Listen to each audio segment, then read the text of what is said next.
really this whole notion about social impact really is about getting to understand value.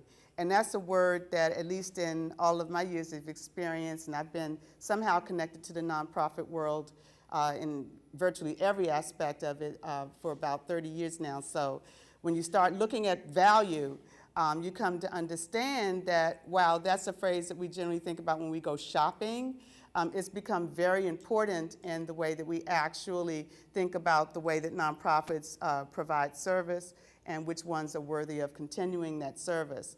So part of what I really wanted to do today is to really underscore the significance of value and the role that it plays, and to tell you a little bit about how my company, St. Wall Street, has been instrumental in helping nonprofits create and demonstrate value. Particularly, though, we started out with the idea of being focused on helping them understand, communicate, and leverage the value of their impact.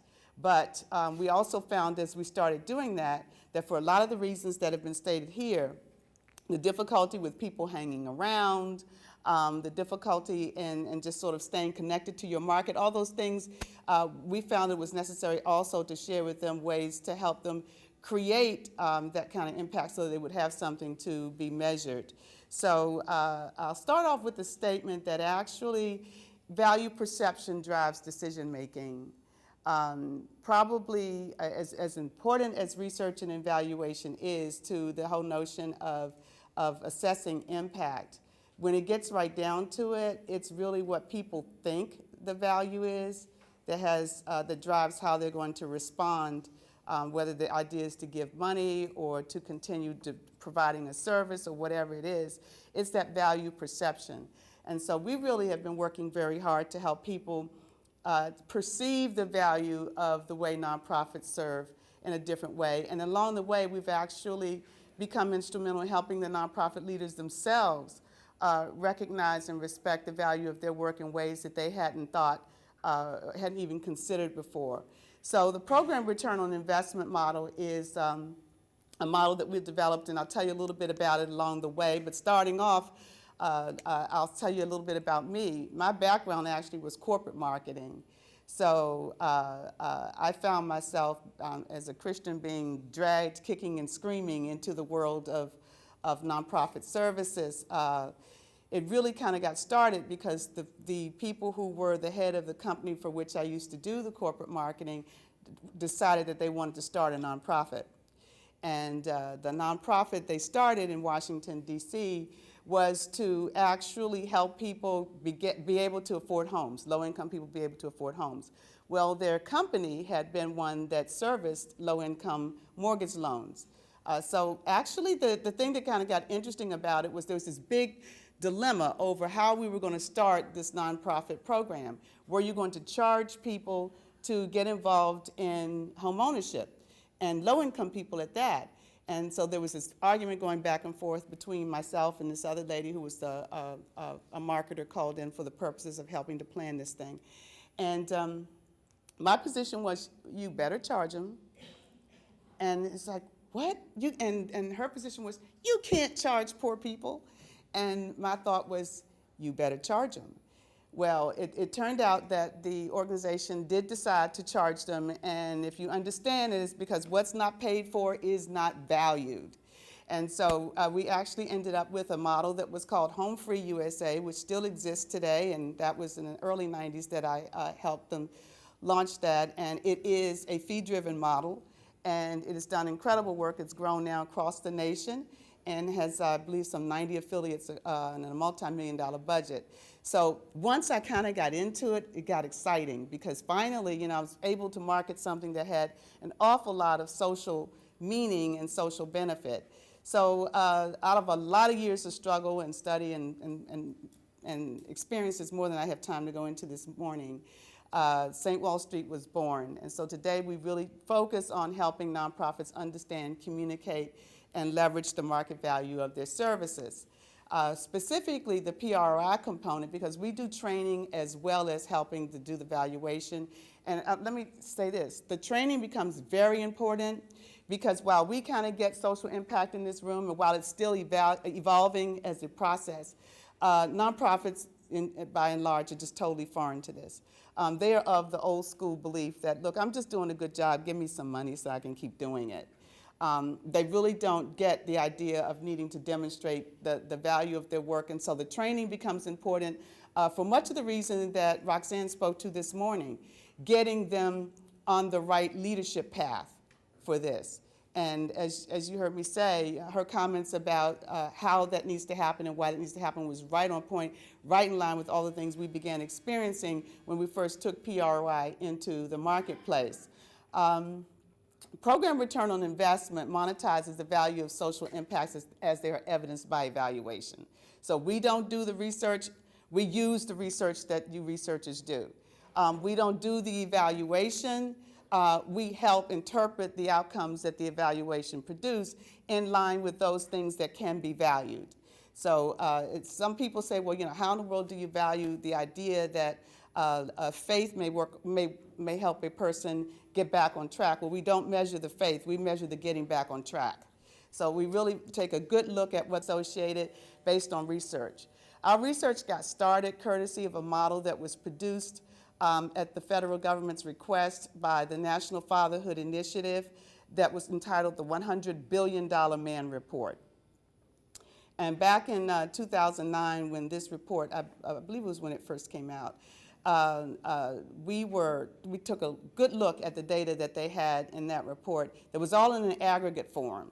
And because we got charged by the federal government to help sort of take all that aggregate data and make it something communicable at a nonprofit's individual level, we got the courtesy of the ability to bring on data analysts and to have those data analysts talk to the writers of the report, and then those authors and the data analysts put their heads together and they started unearthing values on a more individual, per person, per family kind of level, and that's how we really got our jump start. So we were really very fortunate to have been in a room when the federal government wanted this done, and it was prompted actually by a practitioner who said, we would like to know if it's possible to prove return on investment. Well, I had already started working on this, and I was like shocked that this guy said this. I was like, yeah, it's possible, and at the same time, the evaluation firm that was present said no. And so the feds who were in the room who sponsored this conference said, well, you know, Bernice, since you said it's possible, you do it. And I was like, okay, you're going to give me what I need to do it? And so they did, and that's how we got going along. So what we kind of wanted to share with you today are the things that we found in this work, but also I have some thoughts and comments from the practitioners. I actually sent an email out to some of the practitioners of PRI to ask them what would they like you all to know. So they did share that with me.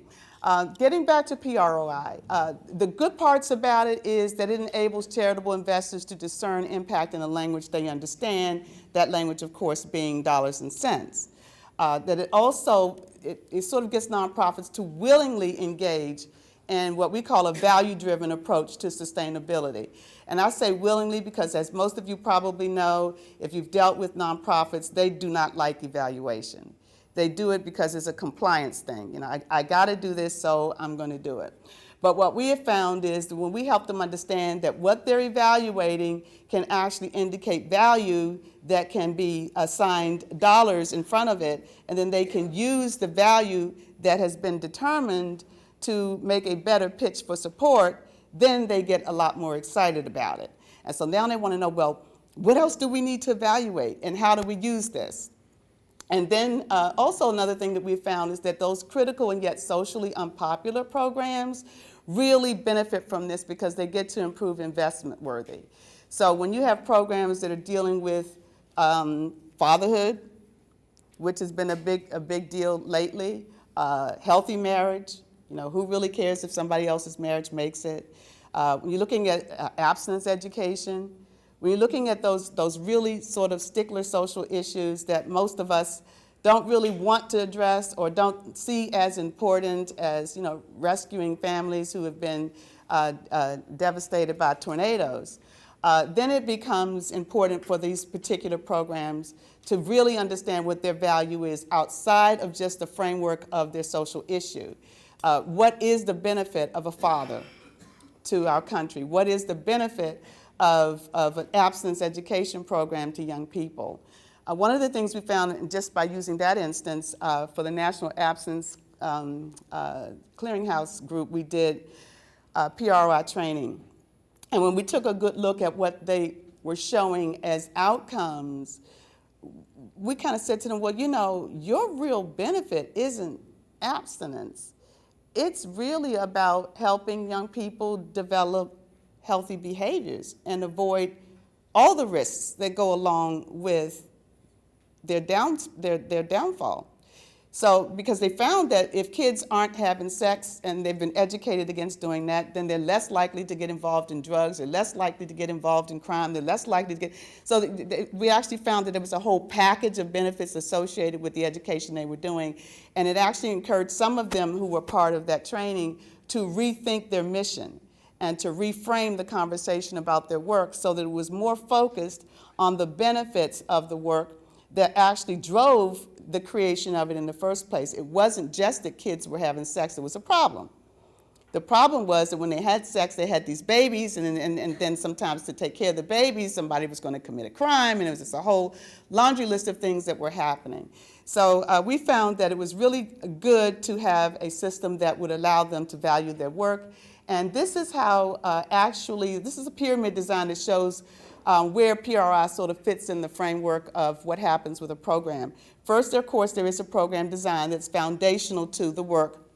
Then there's an evaluation process that takes a look at how well that program's doing what it does. And we like to say that the valuation process is the cap that's been missing for a long time. That is what we bring to the equation. We help take a look again at those evaluation outcomes and assign real dollars to them. Very, very briefly on the history of this work. There's been thousands of man-hours that has gone into this, as you can imagine.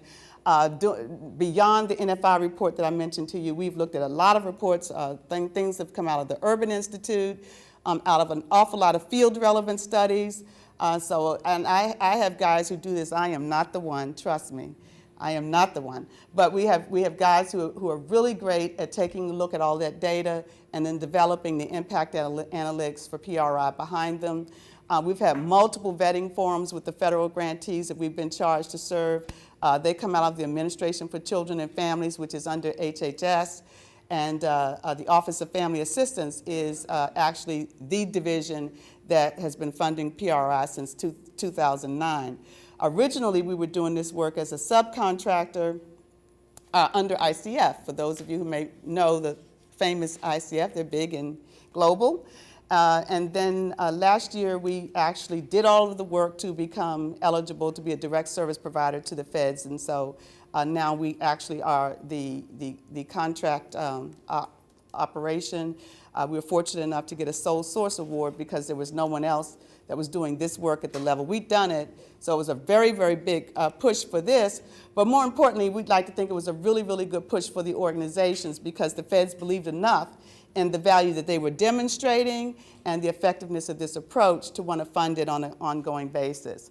So what were some of the results of our work? We've had feedback from about 150 grantees nationwide. 20% of them have developed and used their PRI case for support for fund development and cause advocacy. 23 of those attribute $41.7 million in new funding to the use of the evaluation findings, courtesy of the PRI approach. And we've, of course, gotten some valuable lessons on nonprofit leadership perspectives that we didn't know really going into this.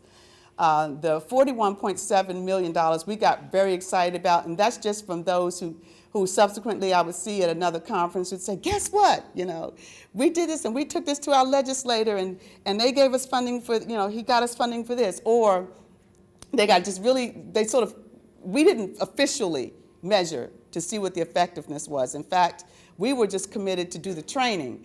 And it was a surprise when we saw how big an impact it was having. So now we're trying to do a more effective job at actually following up with the nonprofits that we serve to see how they produce. The basic framework for PRI value indicators, the little star piece that you see on the side there, that actually was inspired by some work that I did many years ago when I first started doing more work with volunteers. I did a strategic planning retreat for an organization for whom Walter Fauntroy was a board member. And if those of you who are old enough to remember the civil rights leader Walter Fauntroy and all of the work that he did in D.C., he was also a pastor. He had really, really great insight on what it took to make a society work. And so he was the one who shared this idea that in any good social construct, you have a focus on health, education, employment, housing, and justice. And so we took that and we said, okay, you're going to have a program participant. These are probably all the areas in which he or she, in some way, shape, or form, will need to be serviced in order to move from a position of dependency to self-sufficiency. And then we, as our focus, we really honed in on how the impacts ultimately had an effect on child and family well-being, on public safety, and on economic development. Because those were the three things that I sort of put forth that really, as Americans, we most care about. We care about child and family well-being, we care about public safety, and we certainly care about economic development. So that's sort of the framework. This gives you an example of how some of the PRI data has been used. One of our nonprofits trained was Goodwill Easter Seals out of Minnesota, and they took their PRI data and had it scrubbed by Wilder Research. And then Wilder Research actually produced a report that showed what their father project outcomes are. Generally, I have to say that the initial outcomes are always projected. Remember, these organizations have not been measuring for the effectiveness, so we can't say that these are actual values. We say that they're projected values. And so Wilder Research took a look at what had been produced for the father project outcomes of Goodwill Easter Seals, and you can see there what they put forth as impacts, cost-benefit impacts, and ROI.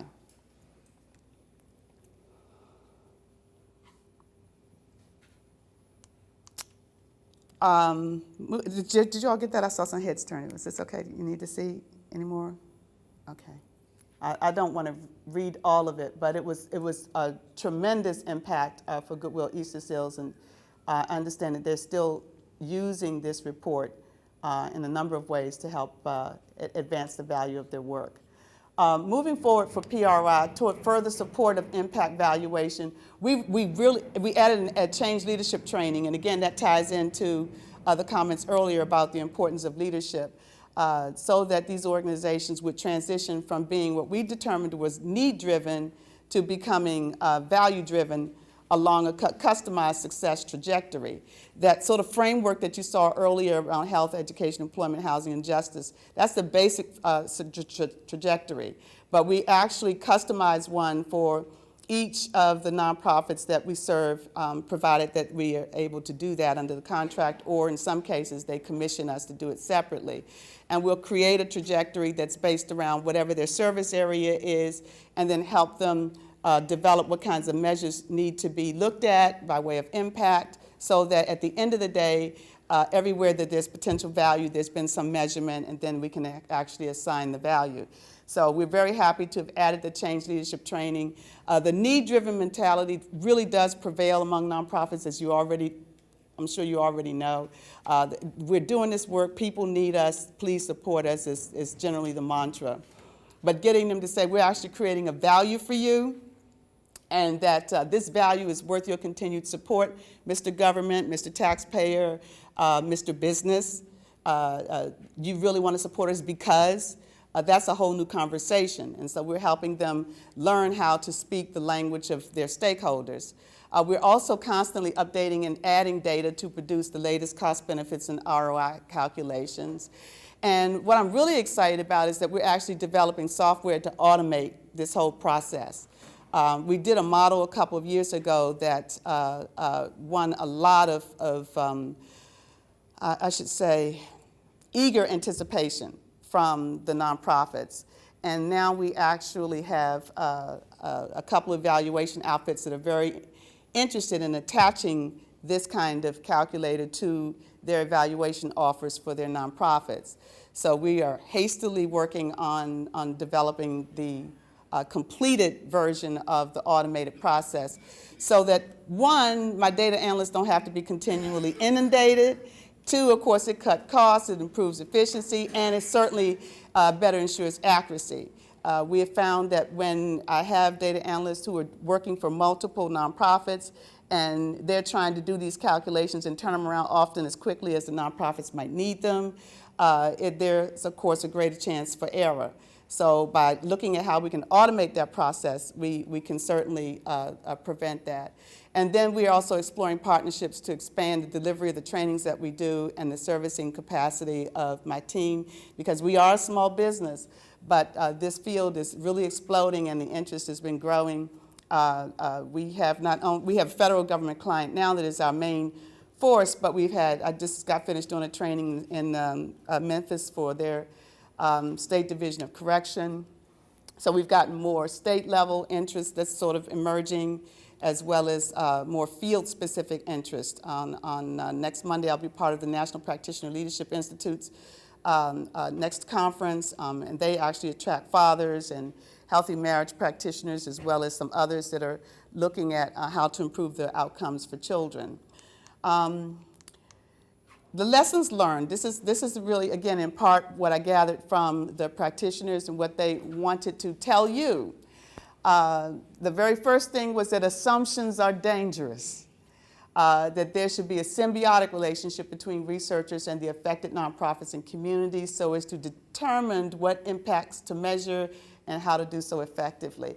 That's one of the things I like about this conference, the fact that there is a desired effort here to make certain that you include the people who are the stakeholders in this effort is very impressive. I'm very excited to be here and thrilled at all that we're actually already learning. Second, as you probably know, nonprofits dislike evaluation, but they do embrace impact measurement when it's supported by evaluation process. That is something that we have heard them say. Again, they didn't like evaluation until they started learning how it can have an impact on their bottom line. Then it became a little more palatable, a lot more palatable. That training on impact measurement should present from the sustainability perspective versus the evaluation objective. Nonprofits don't like feeling like guinea pigs, and sometimes they feel like when evaluators come in that all of a sudden they're just under this big spotlight, and it makes them nervous, it makes them afraid, but it also makes them angry because they feel oftentimes the evaluators don't know enough about what they're doing and who they're serving to sort of impose on them what is a fair assessment of their work. By probably the greatest possible example I can give you is from my most recent experience. I was out in Portland, Oregon, with a program called Immigrant Refugee and something community organization. IRCO is the acronym. And IRCO works with poor people who are multi-ethnic, multicultural. I mean, they have every kind of a cultural group possible in their service community. And trying to find a uniform way to measure and what to measure with that group is very challenging. For instance, for them, a unit of measure might look more like just getting the family to do something together. Because in some cultures, dads and moms and children doing things together just isn't the norm. And so if you're going to get parents involved in the well-being of their children, you have to look at, well, maybe the first thing we have to do is just to get them to do something together. So her feeling was, well, somebody will come in and try to measure the effectiveness of what we're doing and saying, well, you know, you're not helping these parents get involved in educating their children. Well, first we got to get them to even play with their children, even want to be with their children. That's not in their culture. And so I learned so much at IRCO about the challenges that face nonprofits that are providing unusual services and assessing their impacts. Next, the impact measurement is more easily adopted when organizations are pre-qualified for training. This is what I'm submitting to you. This is what we have found, that board and executive leaders are required to participate, and that post-training help is provided to aid transforming their leadership practices from need-driven to value-driven. I add that because we have been doing this again in the federal level since 2009. And at our first go-round, it was, you know, come one, come all. And you end up with a lot of people coming out of curiosity, but not coming out of conviction. And what that does is pull down the performance of the group. Since that time, now that we actually pre-qualify participants and that we actually necessitate that they are going to be willing to act on the deliverables, it's actually, one is building on the other. You know, the one who's doing good is inspiring the ones who aren't doing so good to do better. Where before, the curiosity seekers and the folks who were coming in and they had all kinds of complaints, or they had that mindset that Roxanne sort of alluded to earlier, where, you know, this is just not, we can't. It's sort of that negative attitude that we can't, we don't have, and they don't come prepared. You know, they were very much the Scott in the scenario that was used earlier. They didn't prepare. They don't come prepared. They don't see the necessity of it. So we found that we had to pre-qualify. We also found that board and executive leaders had to participate because what was happening before was we would have a grant writer or a program director who would undergo the training, and then they would have to go back and try to sell it to the board. Didn't work. So now we actually require their participation. And then they really do need the post-training help in that transition because, again, this is an organizational transformation that's required. If you're going to do a really good job at measuring and actually enhancing value, everybody has to be involved. We just did I was just in Atlanta, Georgia a few weeks ago, and there's a small program there, More Than Conquerors, Inc., and they actually had, well, I was down there on TA, okay, on the federal contract, down there on TA to help them finish this business value proposition they have to put together and some of their other assignments. And the crafty little old lady who runs this program just decided she was going to take full advantage of my being there. And when I walked in, her entire board and staff were in the room. And she said, do you mind, like, you know, just kind of giving them an overview of PROI before we get into the work for which you came?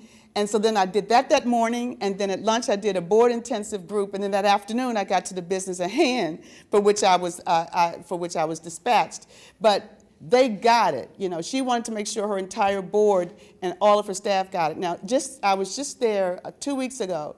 What's already happened since then is that she has a 100% staff and board giving.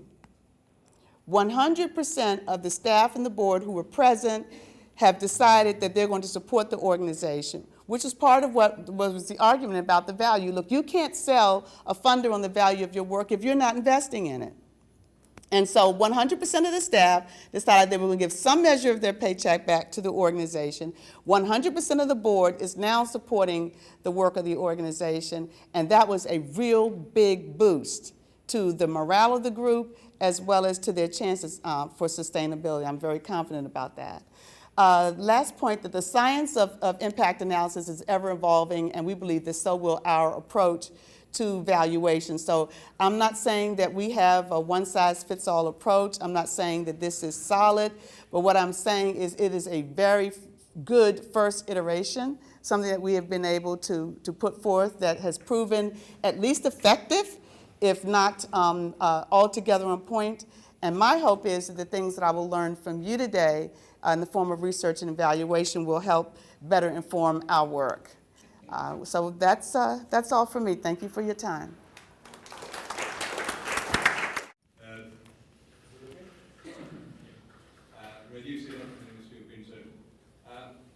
Fantastic exposure to the nuts and bolts issues here. Thank you. Two questions. How do you ensure credibility in terms of third-party recipients looking at your studies or looking at your evaluation? Or how do the clients ensure that when they are conveying this to the funders or to the philanthropies, the value of their operations, what are the things that they kind of point out to in terms of credibility of the thing? And the second would be about the costs. Obviously, this is not something, given the size of most nonprofits, most would not be in a position to engage in this kind of thing. Mm-hmm. So how do we kind of overcome this part of limitation? Very good. Well, first of all, we, in the case of the third party, we have not had any influence on how the third party that a nonprofit may engage to sort of scrub this work, how they have viewed the credibility. But what we do provide the nonprofits that we serve is the reference to the citations. So we make sure that whatever information we give them, the citations are present to back that up. So that's one way that we help ensure that there's some credibility they can take forth. What we get back from them is when they actually go before legislators or funders and present this impact, these folk have just been so hungry for this kind of evidence that the uniform response is, this is exactly what we have been looking for. So we haven't gotten to a point yet where there's been a lot of pushback from the stakeholders on this. Where we get our greatest challenges, of course, is from the folk who are very science-minded, you know, and you want to know, okay, well, what's behind this and how do you do that? I can tell you that we not only use the research in terms of the cost impacts that research has revealed with regard to social costs, but also the probability analyses. So if it's, we discount for it would have happened anyway. So we actually try very hard to use what we learn from you to make sure that the measures that we're giving them are as accurate as they can be. Are they, you know, just 100% send it up to heaven and validate it? Probably not, but it's a very, very good start for nonprofits that heretofore have not been able to prove any kind of significant value.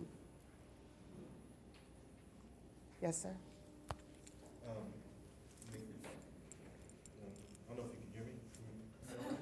Yes. In terms of talking about monetizing the value of social services, how do you monetize services that teach soft skills that lead to self-sufficiency and academic success, particularly among youth? Well, actually, again, we don't monetize the soft skills. We monetize the behavior changes that they bring about. So say you're doing training. Yes. To teach certain behaviors. How do you monetize that, the behaviors that? Well, then the question becomes, what happened as a result of the training? Were they able to get jobs at a better rate than they would have otherwise? What actually happens because of the training that was set forth? Did they get jobs? So in the academic setting, say you're teaching them respect. Yes. Or active listening. Mm-hmm. You know, so that they don't fight with the classroom is a more better place to learn. Mm-hmm. How do you? So I guess I'm having this dialogue with you and how to think about Mm-hmm. showing the value. The best way I can offer to think about it is to think about I love this, begin with the end in mind. You have to think about, if this works, what happens?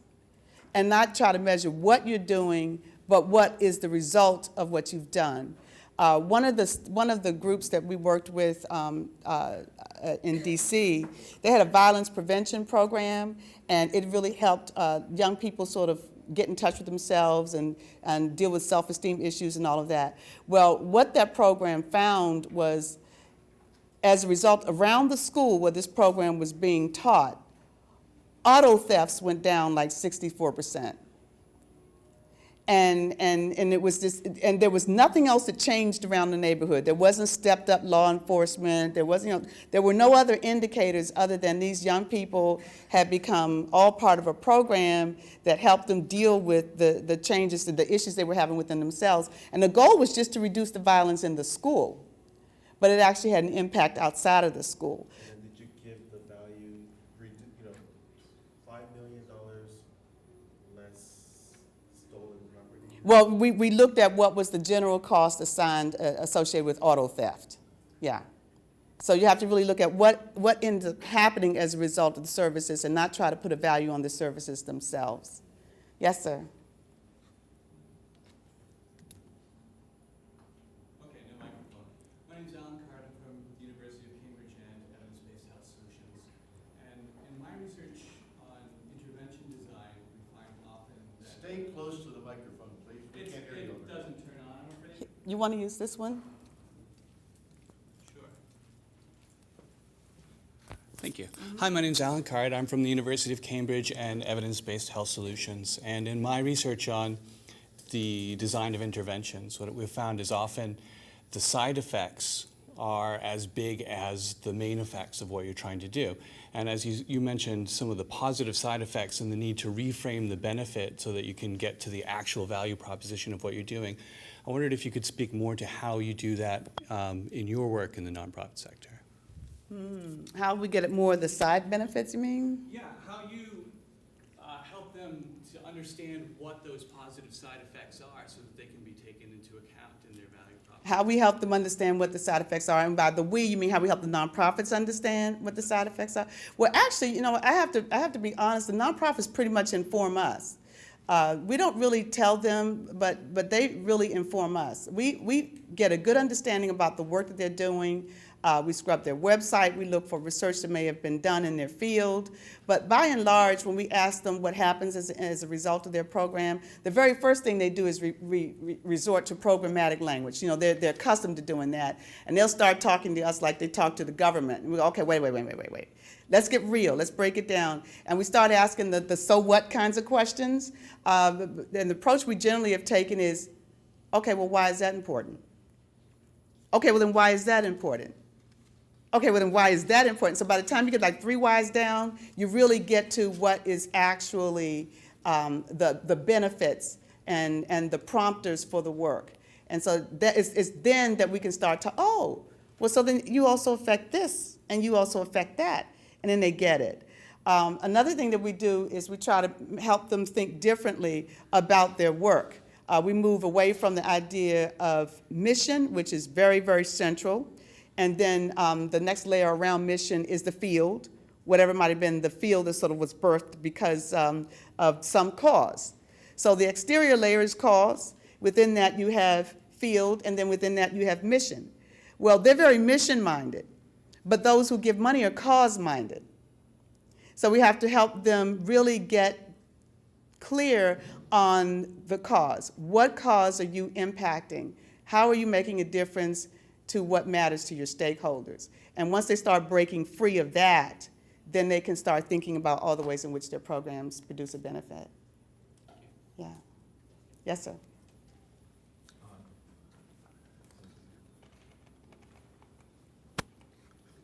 You have to hold it. Oh, okay, well, here, try this. All right. Thank you. I enjoyed Bernice and Jeff. I enjoyed both of your presentations. And my name is Bill Cleveland. And I'd like to get a better feel for what is driving your exploring these things. Is it to improve organizational performance because now you've got a measure and you can manage towards that measure? Is it donors that are demanding this or funders that are demanding this? And at what level do you break that? Is it the $50 donor, the $100 donor, the $100,000 donor, the $1 million donor? Who is actually demanding this sort of information? Jeff, you want to? Yeah, it's a really good question. It's the answer to that is yes. I mean, we absolutely got into evaluation from a programmatic standpoint to figure out, what's working, what can we do better, what can we eliminate and use those resources more effectively on other things, because the things that they're being used on right now really aren't very productive from an outcome standpoint. So there's definitely that. The thing about the donor side of it is, obviously you maybe listen a little closer to the bigger donors, but for the most part, they tend to be very demanding about you documenting outcomes and defining what the outcomes are that you're going to measure. They don't necessarily dictate how you're going to do it and what those outcomes are and so forth. So the more that we got ahead of our donors and defined for our donors how we measure that and on what frequency and so forth, that helped us be in control of that issue. While, yes, there is an aspect to evaluation that is driven by donors, but if you're able to flip that to where it is focused on benefiting the organization most, rather than being just serving, being a tax on the grant that you're getting, which is the way too many of them end up being. It's just you're spending a tenth or 15% or 20% of the grant that you're getting to fulfill on their outcomes questions.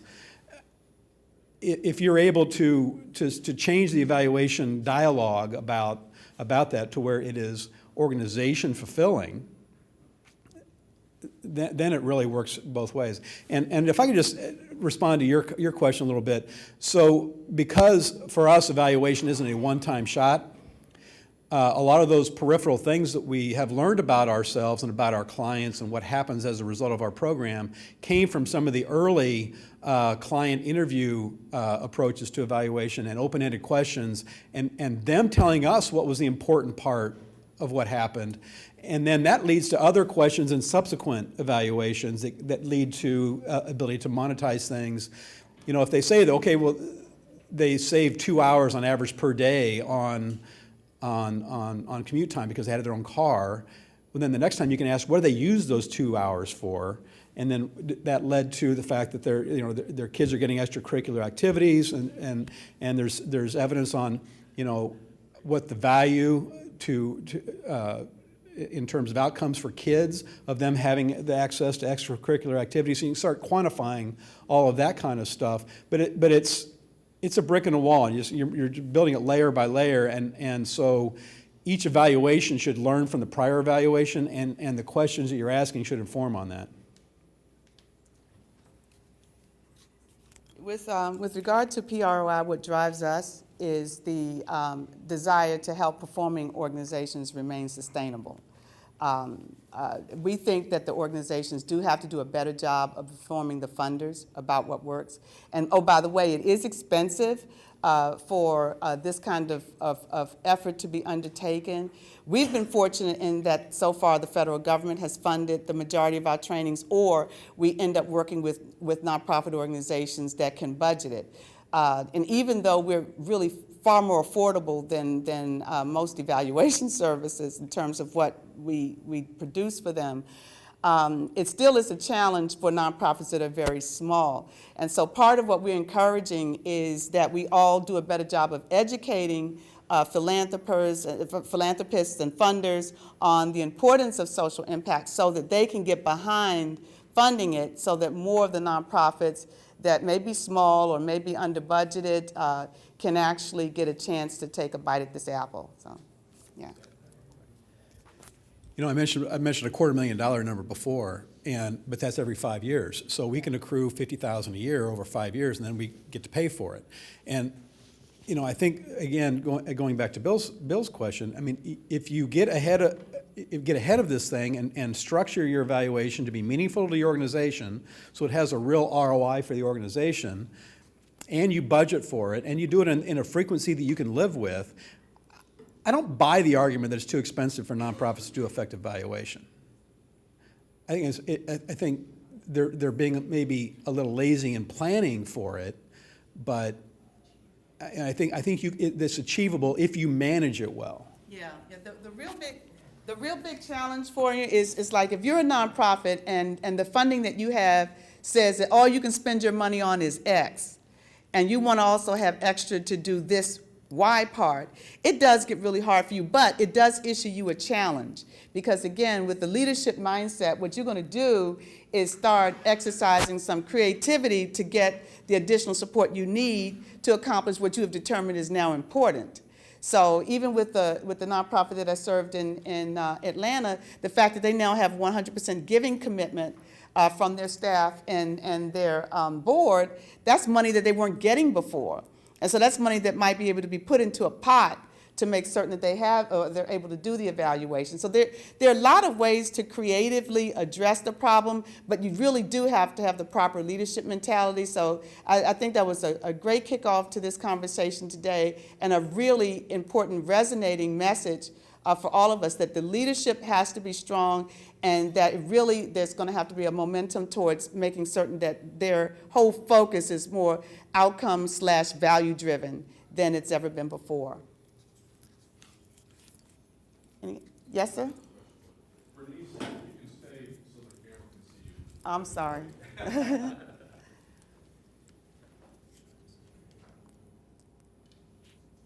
Another mic?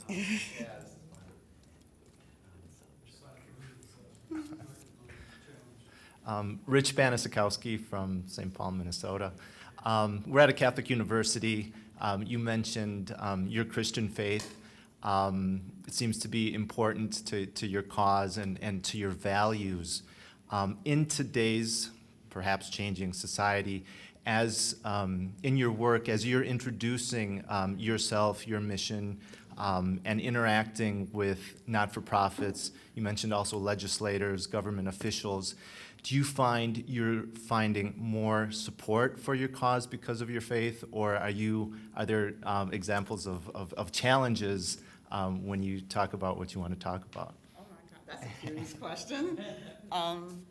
Actually, to probably my surprise is I've actually shocked at how much my faith has actually helped move this along. I actually end up getting connected to people who share the faith, and so they want to help move this forward. I end up getting connected to people who respect the faith even if they don't share it, and they respect the sincerity of what it's representing, and so they want to help move it forward. So the good news for me is the faith part has actually been a blessing more than anything else. And then you can't actually do the kind of work that I'm doing at the age that I'm doing it and in the time that I'm doing it and not have faith. Because it isn't an easy trek by a long shot. And again, you have to remember, it's sort of been outside my bailiwick. You know, I was supposed to be retiring from a corporate marketing position and not, you know, traveling the country trying to help nonprofits prove value when they don't even understand what that is. So it's been, my faith has really been sustaining me, and it's actually been opening a lot of doors more than closing them. Great answer, thanks. Yeah. Yes, ma'am. More, and then we'll